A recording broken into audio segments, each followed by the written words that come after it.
Assalamualaikum warahmatullahi wabarakatuh. Selamat malam. Saya Prajuta Maki Sanakri dari kelas ketiga absen 33. Izinkan saya mempresentasikan hasil dari tugas yang dibuat. Pertama, pemimpin merupakan faktor penentu berhasil tidaknya suatu organisasi dan bisnis. Pemimpin adalah inti dari manajemen, artinya manajemen akan mencapai tujuannya jika ada pemimpin. Kepemimpinan hanya dapat dilakukan oleh seorang pemimpin.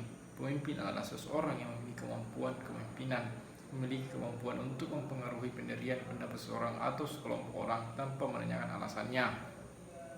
Selanjutnya, Indonesia merupakan negara yang mengemuk, dalam arti masyarakat terdiri dari berbagai suku, agama, ras, dan golongan.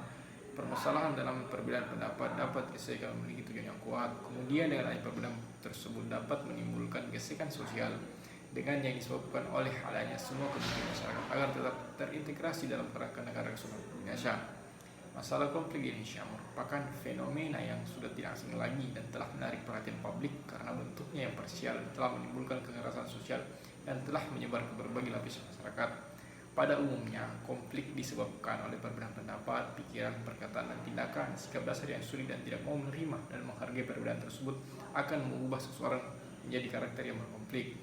Orang seperti itu akan menjadikan masalah kecil dan sederhana sebagai alasan untuk konflik. Konflik merupakan saluran akumulasi perasaan terpendam yang terus-menerus mendorong seseorang untuk berperilaku dan melakukan sesuatu terhadap orang lain. Keinginan yang kuat akan ambisi bahkan menimbulkan konflik antar individu, sedangkan dorongan emosional yang kuat untuk menyalahkan orang lain akan menyebabkan seseorang berkonflik dengan orang lain. Setiap individu dalam masyarakat memiliki cara pandang yang berbeda tentang kehidupan dan masalah-masalahnya. Perbedaan cara pandang ini disebabkan karena masing-masing dari kita memiliki sejarah dan karakter yang unik, dilahirkan dalam cara hidup tertentu, dan masing-masing dari kita memiliki nilai-nilai yang memandu pikiran dan perilaku kita yang memotivasi kita untuk melakukan tindakan tertentu dan menolak tindakan yang lain. Penelitian yang mencoba mengangkat tema konflik menjadi amat penting untuk mencegah hal-hal yang tidak diinginkan dengan argumentasi yang terjadi di Kabupaten Majene yang tidak hanya mengakibatkan kerugian fisik maupun non-fisik yang bisa digolongkan sebagai bencana nasional. Bencana nasional memberi karakteristik tersendiri dalam dampaknya seperti hilangnya modal sosial, seperti halnya trust, social values, networking, dan lainnya yang sebenarnya berperan penting dalam proses pembangunan suatu daerah. Konflik horizontal yang sering terjadi di Kabupaten ini timbul bukan karena konflik antar etnis ataupun agama, tetapi konflik bermula akibat adanya sentimen dan fanatik yang mayoritas melibatkan kalangan pemuda desa setempat. Permasalahan yang ada di Kabupaten Majene umumnya tergolong permasalahan yang relatif kecil, namun kenyataannya bisa berubah menjadi peperangan yang mengakibatkan korban jiwa. Penyelesaian masalah yang tidak menyentuh pada akar konflik menjadi kunci terjadinya akumulasi masalah yang diakibatkan penumpukan dari pewarisan masalah.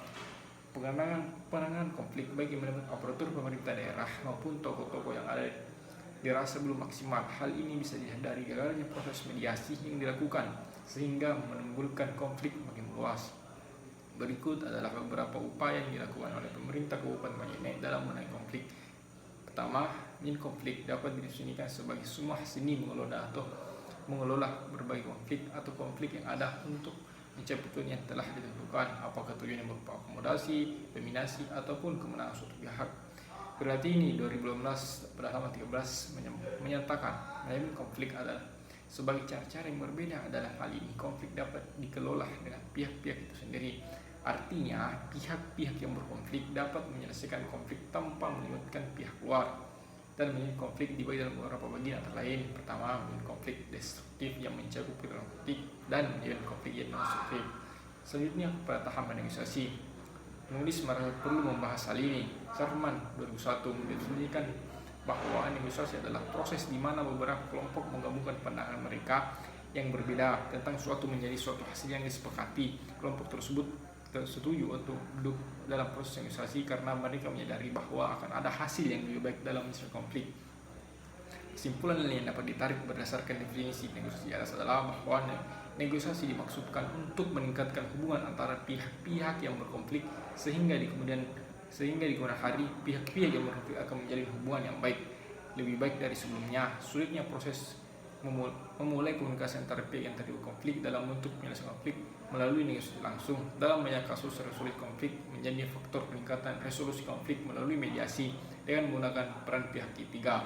Pihak ketiga ini karenanya sebagai fasilitator, hanya sebagai media pihak yang memberikan saran, namun posisi fasilitator pihak ketiga ini ada sebagai pengambil keputusan dari konflik yang ada. Demikian hasil pemaparan dari saya.